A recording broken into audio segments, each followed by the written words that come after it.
मैं दादी हूँ और आज रात मैं आपको हेनी पेनी की कहानी सुनाने जा रही हूँ। हेलो बच्चों, अब अपने आप को अच्छा और आरामदायक बनाएं और फिर मैं शुरू करूंगी। यह एक सुंदर धूप वाला दिन था। साफ नीले आकाश में कोई बादल नहीं था और हेनी पेनी ने फैसला किया।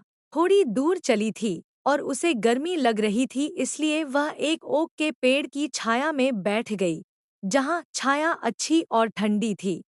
जब वह वहां बैठी तो एक बलूत का फल पेड़ से गिरा और उसके सिर पर लगा। बलूत का फल एक अखरोट है जो ओक पर उगता है। पेड़ हेनी पेनी ने नहीं देखा कि उसके सिर पर क्या चोट लगी थी। हे भगवान! उसने सोचा कि आसमान टूट पड़ा है। मुझे महल में जाना चाहिए और राजा को बताना चाहिए कि यह सोचने वाली मूर्खतापूर्ण बात थी, है ना? इसलिए वह साथ चली गई और वह साथ चली गई और वह साथ चली गई और उसकी मुलाकात अहंकारी लौकी कॉके डूडलडू से हुई। अहंकारी लौकी से हुई कहाँ है? क्या आप इस सुंदर धूप वाले दिन पर जा रहे हैं?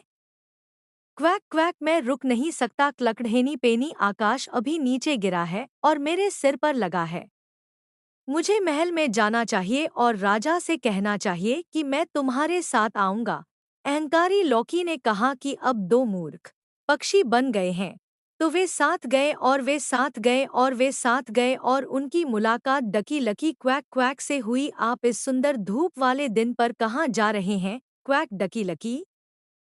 क्वैक क्वैक, हम रुक नहीं सकते। आकाश अभी नीचे गिरा है और उसने मेरे सिर पर प्रहार किया है। हम राजा को बताने के लिए जा रहे हैं। हेनी पेनी को कुटिल कर दिया। मैं तुम्हारे साथ आऊंगा, लकी लकी, जो अब तीन मूर्ख पक्षी बनाता है ना? तो वे साथ गए और वे साथ गए और वे साथ गए और वे गूसी लूसी से मिले। हिस गूसी लूसी, इस सुंदर धूप वाले दिन पर आप कहाँ जा रहे हैं? क्वैक क्वैक, हम रुक नहीं सकते। आकाश नीचे गिर गया है और मेरे सिर पर चोट लगी है। हेनी पेनी, हम राजा को बताने के लिए महल की ओर जा रहे हैं।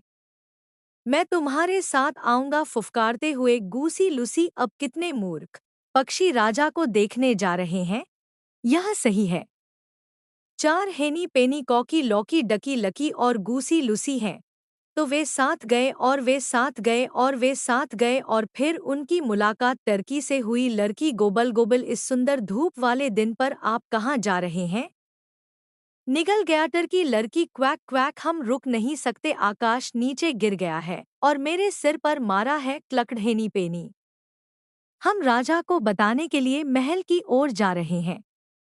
मैं तुम्हारे साथ आऊंगा। टर्की लड़की को निगल लिया। अब कितने पक्षी हैं? आइए उन्हें गिने। वहाँ हेनी पेनी, अहंकारी लौकी डकी लकी गूसी लूसी और टर्की लड़की, पांच मूर्ख पक्षी हैं। वे राजा को देखने के लिए क्या शानदार दृश्य लेकर चल रहे होंगे और उन्होंने कितना शोर मचाया होगा। चहचहाहट, काम्व काम्व, काम्व काम्व, फुफकारना और गुटरगू। वास्तव में उन्होंने बनाया इतना शोर हुआ कि वे जाग गए। लोमड़ी लोक्सी, जो गर्म धूप में सो रही थी, उसे अपनी आंखों पर विश्वास नहीं हो रहा था। डिनर उसकी ओर चल रहा था। वह अपनी पत्नी और तीन बच्चों के साथ जमीन के अंदर एक मांद में रहता था। आप सभी पक्षी कहाँ हैं इस सुंदर धूप वाले दिन पर? उसने नरम रेशमी आवाज में पूछा। क्लक क्लक, हम रोक नहीं सकते। आकाश नीचे गिर गया है और मेरे सिर पर चोट लगी है। हेनी पेनी टकरा गई। हम राजा को बताने के लिए महल की ओर जा रहे हैं।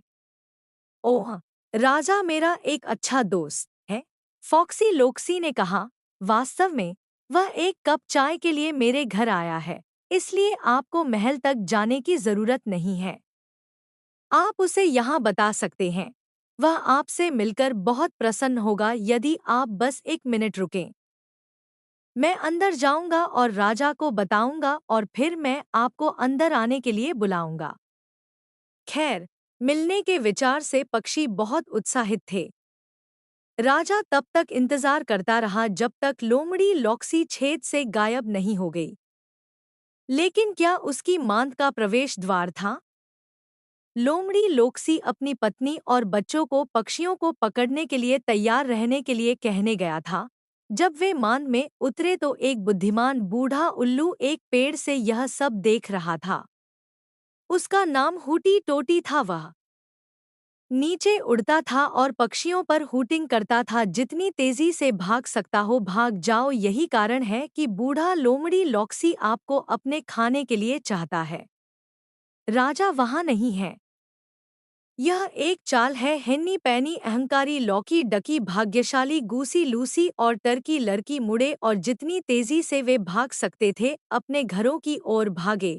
कौवे का काना, फुफकारना और डर से बड़बड़ाना वे तब तक नहीं रुके जब तक वे सुरक्षित नहीं हो गए। भगवान का शुक्र है, क्या अच्छा काम है। लेकिन हूटी टोटी ने यह सब देखा था, है ना?